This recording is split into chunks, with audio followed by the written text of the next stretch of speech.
بسم اللہ الرحمن الرحیم۔ ہم انسان دل ہی دل میں روز اپنی زندگی میں ایک کرشمے کے انتظار میں رہتے ہیں۔ سوچتے ہیں کہ کاش اللہ ایک کرشمہ کر دے اور میرا کام بن جائے۔ ہمارے محبوب نبی صلی اللہ علیہ وسلم نے زندگی میں ہر دکھ دور کرنے کا اپائے استغفار بتایا ہے۔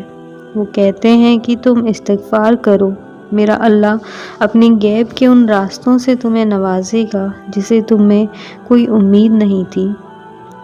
استغفار کی طاقت سے اسے جڑی کہانی آپ کے ساتھ شیئر کرنا چاہتی ہوں۔ سنی اسلام کے مشہور عالم امام احمد ابن حنبل ایک بار سفر کر رہے تھے۔ راستے میں ایک مسجد میں انہوں نے نماز پڑھی اور رات اسی مسجد میں گزارنے کی سوچی۔ مسجد کو دیکھ ریکھ کرنے والا آدمی انہیں پہچان نہیں پایا اور انہیں وہاں سے رکنے سے منع کر دیا۔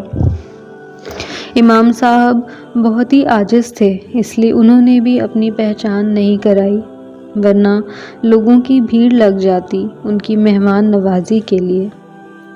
مسجد کا کیئر ٹیکر انہیں باہر کھینچ کر لے جا رہا تھا۔ وہیں سے ایک نانساز یعنی کہ بیکر گزر رہا تھا۔ اس نے یہ سب دیکھا اور امام احمد سے کہا کہ آپ میرے یہاں رات گزار سکتے ہیں۔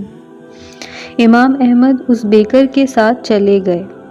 رات کو جب وہ آرام کر رہے تھے تو پوری رات وہ نانساز اپنے کام میں لگا ہوا تھا۔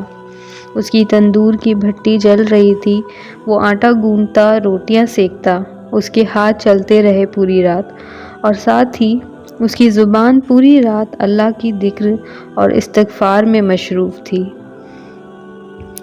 جب صبح ہوئی تو امام صاحب نے اس آدمی سے پوری رات ذکر اور استغفار کے بارے میں پوچھا تو اس نوجوان نے جواب دیا کہ سالوں سے یہ کام کر رہا ہوں، یہ اب ایک عادت بن چکی ہے۔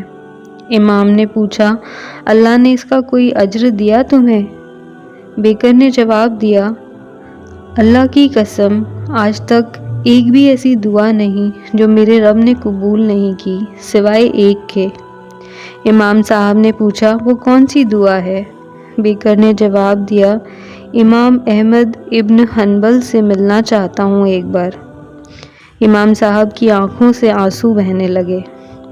انہوں نے کہا، میرے رب نے تمہاری دعا پوری کرنے کے لیے امام احمد کو تمہارے در پر کھینچ لایا ہے۔ امید کرتی ہوں کہ یہ قصہ آپ کو پسند آیا ہوگا۔ اللہ ہم سب کو استغفار کی توفیق عطا فرمائے اور ہم سب کی مشکلوں کو دور کرے، آمین ثم آمین۔